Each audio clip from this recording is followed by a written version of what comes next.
తమ ఆర్థిక స్థితిని గురించి, తమకున్న సౌకర్యవంతమైన జీవితం ఖర్చయిపోయింది, తమ ఆర్థిక స్థితిగతులు చిన్నాభిన్నమైపోయాయి, ఇక బ్రతుకులో బాగుపడే అనుభవాలే లేనట్టుగా అయిపోయింది, జీవితం అంధకారమయమైపోయింది, శాపంలో మ్రగ్గుతున్నాను, చేదైన అనుభవాల గుండా వెళ్తున్నాను, నా పరిస్థితి అయిపోయిందని కొంతమంది అనుకుంటారు.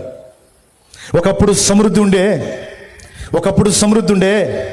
ఒకప్పుడు అందరూ గణపరుస్తుండే, ఒకప్పుడు అందరూ గౌరవిస్తుండే, ఈరోజు అన్నీ కోల్పోయాను, ఈరోజు అన్నీ కోల్పోయి లాస్ అయిపోయాను. ప్రతి ఒక్కళ్ళు నన్ను చిన్న చూపు చూస్తున్నారు, ప్రతి ఒక్కళ్ళు నన్ను గురించి తేలిగ్గా మాట్లాడుతున్నారు. ఒకప్పుడు ఘనంగా బ్రతికిన నా బ్రతుకు ఈరోజు అవమానాల గుండా ప్రయాణం చేస్తుంది, ఇంకేముంది నా లైఫ్ అయిపోయిందని కొంతమంది తమ జీవిత స్థితిని గతిని గురించి దుఃఖపడే వాళ్ళు ఉంటారు. నేను చెప్తున్నాను, నీ జీవితంలోనికి ఆయన ఆహ్వానించగలిగితే, నీ జీవితంలో ఆయన ఉన్నాడన్న ఉనికిని, ఆ స్పర్శను గుర్తించగలిగితే, నేను చెప్తున్నాను, నువ్వు కోల్పోయిన దాన్ని మళ్ళా తిరిగి నీకు ఇవ్వడానికి ఆయన సమర్థుడు. దానికి కూడా బైబిల్లో నిరూపణ ఉంది.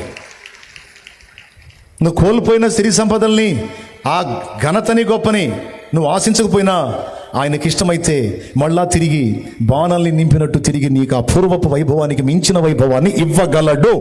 కాదని ఎవడు చెప్పగలడు? కాదని ఎవడు చెప్పగలడండి? ప్రభు చిత్తం. నీవు ఆధ్యాత్మికంగా శోభిస్తావు, భౌతికంగా కూడా శోభిల్లేటట్టు నా దేవుడు చెయ్యగలడు. ఆత్మీయంగా మాత్రమే నిన్ను బ్లెస్ చేస్తాడు, భౌతికంగా దరిద్రంగానే ఉంటావు నేను చెప్పను. ఆత్మీయంగా నిన్ను దీవించే దేవుడు భౌతికంగా కూడా నిన్ను దీవిస్తాడు. కాదని ఎవరు చెప్పగలరు? దేవునికి స్తోత్రం కలుగును గాక.